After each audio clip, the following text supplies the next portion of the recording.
حي على الصلاة.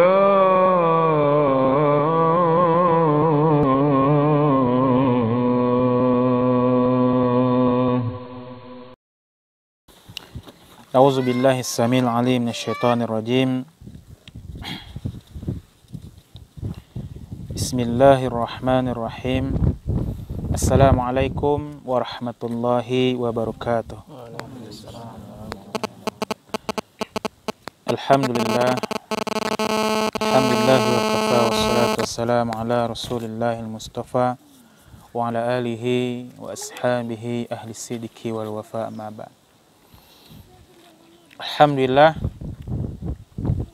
kita bersyukur kepada Allah Subhanahu wa taala saat sekarang ini kita berada di Rawa Bento,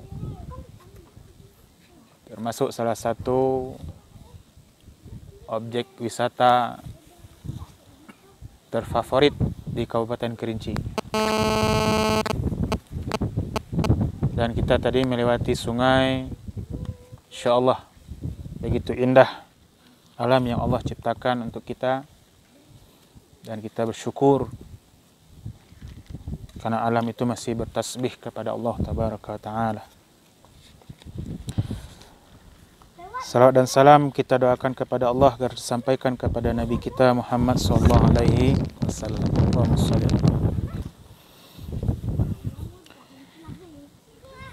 Ikhwah fillah, alhamdulillah kita pada hari ini ingin menyampaikan sebuah ayat dan beberapa hadis dari Rasulullah SAW tentang nikah. Nanti kalau ada yang mau ditanyakan, ya silakan ditanya. Itu bincang-bincang santai weh. Itu pakai bahasa Kinci, Wira. Jadi Allah Subhanahu wa Ta'ala itu memerintahkan kita sebenarnya. Dalam Al-Quran surah An-Nur ayat 32. A'udzu billahi minasyaitonir rajim. Wa ankihul ayama minkum wassalihina min ibadikum wa imaikum. Nikahilah, kata Allah Subhanahu wa Ta'ala. Berarti ini perintah. Ya, ini dalam bahasa Arab tuh namanya fil amar, kata perintah. Kaidah usul, ketika ada perintah, ya, al-aslu fil am wujub. Asal dari perintah itu adalah menunjukkan kewajiban. Allah Subhanahu wa Ta'ala berfirman, dan kawinkanlah orang-orang yang sendirian di antara kamu dan orang-orang yang layak berkawin dari hamba-hamba Sayamu, baik yang laki-laki dan perempuan. Ayat berikutnya ini yang menjadi motivasi sebenarnya. Apa itu? Iyakunu fuqara yughnihumullah. Kalau kalian fakir. Nah, fakir itu dalam masyarakat itu lapisan masyarakat yang paling miskin, fakir. Kalau kalian fakir, kata Allah, yughnihumullah, Allah yang akan mengayakan kalian. Insyaallah. Kalau kita mau nikah, adoh ngajak Akhi, mau tak nikah dengan anak aku? Aku lagi kuliah, Pak, misalnya. Ada yang kata gitu. Aku lagi nyusun skripsi. Tenang be, kata ayah tuh misalnya kan, atau bapak tadi. Tenang be. Masalah uang, kerja, jangan dipikir. Sudah nikah nanti, aku magih rumah sebuah, aku magih hoto sebuah, aku magih ladang yang siap panen, sawit misalnya. Kira-kira kita mau tak nunda nikah? Lah dibagi rumah, oto misalnya, ada ladang sawit siap panen. Aku rasa tak mau kita nolak lagi tak? Itu baru manusia yang menjanjikan. Ini Allah Subhanahu wa taala. Iyakunu fuqara yughnihumullah. Kalau kalian miskin, kata Allah, Allah berjanji akan menjadikan kalian kaya. Kemudian Allah Subhanahu wa taala menyambung ayatnya, min fadlih. Allah berikan kekayaan itu dari sisinya. Masya Allah. Karena Allah Subhanahu wa taala kita sudah mengenal sifat Asma'ul Husna, ada Al-Ghani, ya, Maha Kaya. Mudah bagi Allah Subhanahu wa taala mengayakan makhluknya. Wallahu wasi'un alim. Dan Allah Subhanahu wa taala Maha halus pemberiannya dan Maha mengetahui. Itu termasuk salah satu ayat yang sangat memotivasi kita untuk menikah. Lantas siapa yang kita pilih untuk menikah ini? Ini dalam hadis Rasulullah SAW. Kalau untuk laki-laki, ya, ikhwan, ya kata Rasulullah SAW, hadis yang diriwayatkan oleh Imam Al-Bukhari dan yang lainnya, Rasul bersabda sallallahu alaihi wasallam, tankihul mar'ah li arba', tunkihul mar'ah li arba'. Nikahi kalian wanita itu karena 4 hal. Ya, maksudnya biasanya laki-laki ini suka menikah melihat 4 hal ini. Mau menikah dengan 4 hal ini. Apa kata Rasulullah SAW? Yang pertama adalah lima liha, karena hartonya. Kayo, kayo. Walaupun nyojando tidak masalah. Kebun sawit banyak misalnya kan, atau kebun kulit manis banyak, tinggal panen. Nah kayo. Ada pemuda yang mencari orang seperti itu, ada laki-laki yang tujuan nikahnya memang seperti itu. Nalak ha kayo. Ada. Cantik nomor enggak perlu katanya. Yang penting kayo. Karena memang dalam bisnis itu, atau dalam dalam kehidupan itu, supaya cepat jadi kaya ada 3 hal. Yang pertama, dapat warisan. Kalau keturunan nasab kita ke atas, tidak ada hak kayo, ini agak sulit nih. Sulit dapat warisan kan. Yang kedua, dengan menikah. Nikahi orang kaya. Dan yang ketiga, dengan berusaha. Dengan berusaha, bisa berdagang, dengan itu cara menjadi kaya. Nah, itu ada alasan pemuda laki-laki biasanya ikhwan yang sengaja nyari orang kaya. Kata Rasulullah SAW, ada orang alasannya kayak gitu. Kemudian yang kedua, kata Rasulullah SAW, ada lagi alasannya itu lihasabiha, itu karena keturunan, nasab. Dia lihat nih darah biru kan. Ini keturunan kepala desa. Makanya lihat nasabnya dulu. Wah, ini bapaknya kiai nih. Kayo tidak penting bagi dia. Cantik tidak penting.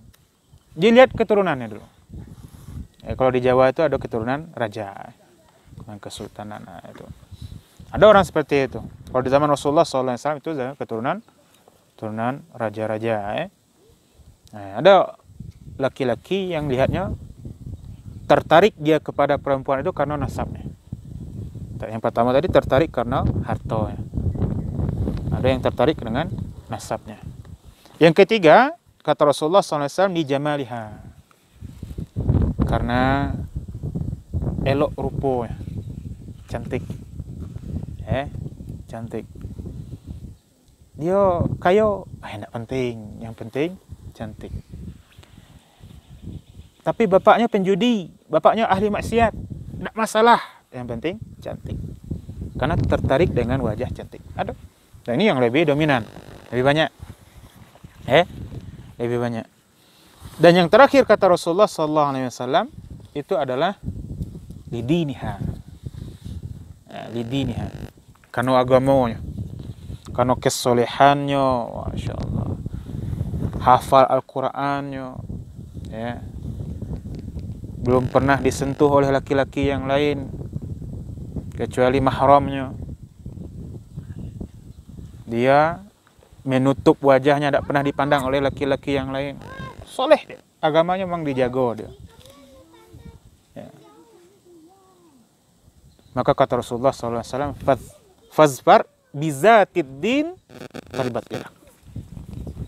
Pilih yang ada agamanya, kebahagiaan itu datang dengan sendiri. Ini kata Rasulullah SAW. Jadi yang pertama itu cari yang agamanya dulu. Yang agama dulu. Apalagi yang sudah kenal dengan Al-Quran, As-Sunnah, kesehariannya sudah disibukkan dengan amalan-amalan ibadah-ibadah sesuai dengan Al-Quran dan As-Sunnah. Itulah jelas kesolehannya itu. Kalau ada keempat-empatnya, agamanya hafal Al-Quran, lulusan Madinah puluh, Masya Allah, keturunan bangsawan, orang kayo, cantik puluh. Ini keempat-empatnya ada, tapi payah nyari. Maka kata Rasulullah, pilih yang ada agamanya dulu. Itu sudah menyelamatkan semuanya. Tapi kalau kita milih yang tidak ada agamanya, misalnya kita milih cantik. Cantik itu paling berapa bulan? Mungkin selama dia gadis sendiri, belum menikah, dia menjaga diri supaya dalam bahasa kutip itu, tanda kutip itu, supaya laku. Kan jaga diri supaya diet segala macam kan, dia jaga diri. Tapi karena sudah menikah, dapat kehendak hatinya, tidak bisa dia jaga diri. Itu sebelum nikah, atau ustaz dalam DP itu biasanya timbangan itu 48, 2 tahun sudah nikah bisa balik 84. Tapi model itu, karena kecantikan itu tidak bertahan. Tidak bertahan. Nasab, apa yang kita manfaatkan dari nasab? Rasulullah SAW saja tidak bisa menjamin keturunannya masuk surga dari nasabnya, tak bisa. Bahkan Fatimah disampaikan oleh Rasulullah SAW di Fatimah, jagalah diri, Aisyah, jagalah dirimu dari api neraka walaupun dengan sedekah setengah kurma. Padahal itu istri Rasulullah SAW. Fatimah juga ada itu. Ibnu Abbas juga diajarkan tauhid oleh Rasulullah SAW. Karena Rasul tidak bisa menjadi apa nama istilahnya itu, penjamin mereka itu untuk masuk ke dalam neraka, dalam surga. Nah, itu. Kemudian misalnya ada lagi, kalau hartanya, kita cuma ngambil hartanya be, apa yang bisa kita dapatkan, kebahagiaan apa yang bisa kita dapatkan? Dapatnya kita hakayo misalnya, dapat ini uangnya banyak Ustaz, berapa, 1 miliar. Ya, kalau agamanya ndak ada, sudah 1 miliar itu langsung dibawa ke pasar atau ke mana, habis. Ya. Bisa habis. Atau tidak bisa bertahan. Ada yang kekal. Tapi kalau lihat agamanya, Masya Allah. Kita mungkin baru belajar makharijul huruf, Ustaz. Tapi istri kita lah hafal Al-Quran. Kita balik ke rumah, apa kata anak? Pak, akulah sampai huruf ya, makhraj. Masya Allah. Kan? Makharijul huruf sampai huruf ya. Masya Allah. Kan? Apa kita, aku baru sampai huruf jim, kan? Nah, itu siapa yang ngajarkan dia? Istri. Kita sibuk, kewajiban kita ini sibuk mencari nafkah. Kadang ya baliknya pagi-pagi, balik sore, kan? Tapi karena kita memilih karena agama tadi, keluarga kita terjaga. Harta kita terjaga. Nah, itu keuntungan kita memilih agamanya. Karena ini janji Rasulullah SAW. Fazfar bizati din tarbaja. Siapa yang memilih agama, itu kebahagiaan itu akan menghampirinya. Ada di tangannya. Taribat yadak, di tanganmu. Nah, itu kata Rasulullah SAW. Itu hadis Sahih Bukhari. Nah, mungkin ada kayak nak bertanya, kita ngobrol santai-santai dengan dulu. Man ahsanu qawlan mimman da'a ila Allah wa 'amila salihan wa qala innani minal muslimin. ولا تستوي الحسنة ولا السيئة ادفع بالتي هي أحسن فإذا الذي بينك وبينه عداوة كأنه ولي حميم وما يلقاها إلا الذين صبروا وما يلقاها إلا ذو حظ عظيم